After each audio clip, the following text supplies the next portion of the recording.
ये पहला scientific mind recognition test है और जो 10th क्लास के लिए लिए थे उसमें 9 और 10 दोनों बैठे थे और इसका टेस्ट हुआ। ठीक, अब इसका सॉल्यूशन हम लोग करते हैं यहाँ इस वीडियो में। ठीक है ना।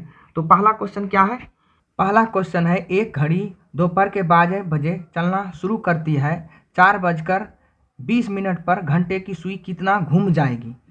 तो इसी सवाल का हम लोग सॉल्यूशन निकालेंगे कि अब देखिए पहला नंबर क्वेश्चन है, एक घड़ी है, यदि कोई फॉर्मूला आपको याद नहीं है तो उस स्थिति में 12 घंटे की एक घड़ी बनाना है और उसमें 4 भाग में पहले बांटिए और उसके बाद 1 2 उसके बाद 3 के बाद 4 दे दीजिए, 5 दे दीजिए, 6 7 8 उस तरह से इस साइड में दीजिए, 9 दे दीजिए और उसके बाद 11 10 इस तरह से बैठा दीजिए, बीच में सारा चीज़ बैठाते जाइए। और उसके बाद क्या करना है, उसके बाद 4 बैठाइए, इसी तरह से बैठा सकते हैं, 4 1 उसके बाद 1 बैठाइए, 2 बैठाइए। ठीक, 4 बजे के लिए निकालना है हमें, तो हमें क्या करना है कि घंटे की सुई केवल घूमेगा, इसमें मिनट की सुई की कोई चर्चा नहीं है।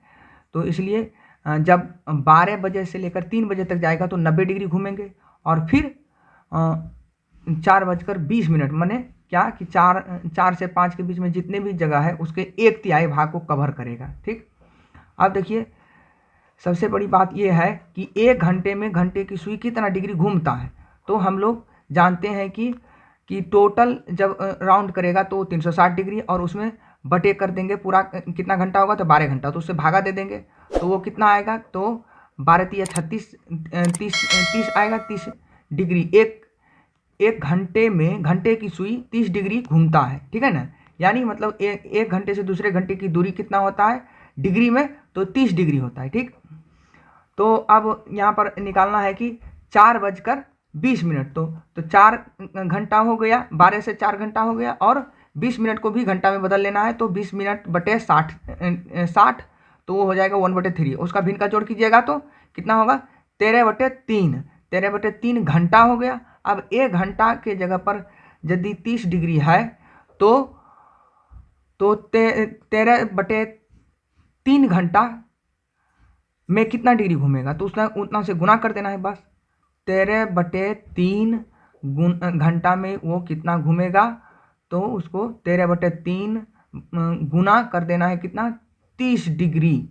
अब इसको काटेंगे 10 डिग्री होगा, 10 डिग्री गुना 13 बराबर कितना हो जाएगा, 130 डिग्री।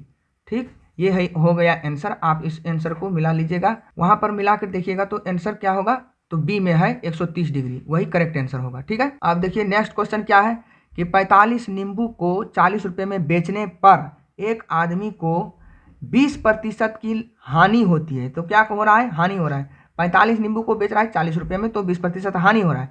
तो लेन देन में 20% लाभ प्राप्त करने के लिए उसे 24 रुपये में कितना बेचना चाहिए। तो पहले हम लोग विक्रय मूल्य दिया हुआ है 40 रुपया और उसमें हानि हो रहा है, तो हम लोग पहले क्रय मूल्य के पास पहुंचेंगे।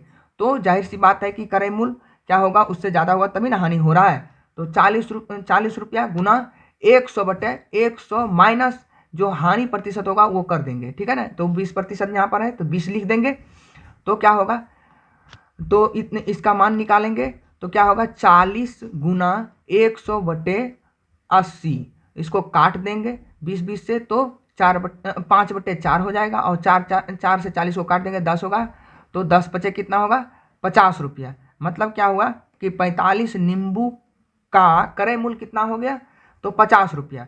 इतना में बेचता तो ना ही लाभ होता ना ही हानि होता। ठीक है, अब क्या कह रहा है कि यदि 20% की लाभ प्राप्त करना हो तब क्या करना चाहिए। तो 20% को हम लाभ के लिए क्या करेंगे, तो क्रय मूल्य यहाँ पर निकल गया है 50 रुपया, तो अब क्या करेंगे, उसको क्रय मूल्य फॉर्मूला होता है कि क्रय मूल्य गुना, तो विक्रय मूल्य निकाल रहे हैं हम लोग, तो 45 नींबू का क्रय मूल्य हमें निकल गया है, कितना निकला है, तो वो 50 रुपया है। अब क्या करना है, विक्रय मूल्य निकालना है, लाभ कितना लाभ होना चाहिए, तो लाभ होना चाहिए 20%। ठीक है ना, 20% लाभ पाने के लिए इसका फॉर्मूला तो सभी लोगों को याद होना चाहिए कि विक्रय मूल्य बराबर क्या होता है, क्रय मूल्य गुना होगा 100 प्लस लाभ प्रतिशत और बटे क्या हो जाएगा 100। अब देखिए यहाँ पर बैठा दीजिए क्रय मूल्य के जगह पर 50 रुपया बैठाइए, 50 रुपया, ठीक। और उसके गुना कर दीजिए 100 प्लस 20% और बटे 100। तो इसका मतलब क्या हो गया कि 50 गुना 120 बटे 100, मतलब काट देंगे 20 से, तो वो हो जाएगा 6/5, 6/5 आएगा। और उसको काट दीजिए तो 10 आएगा, 10 छक 60।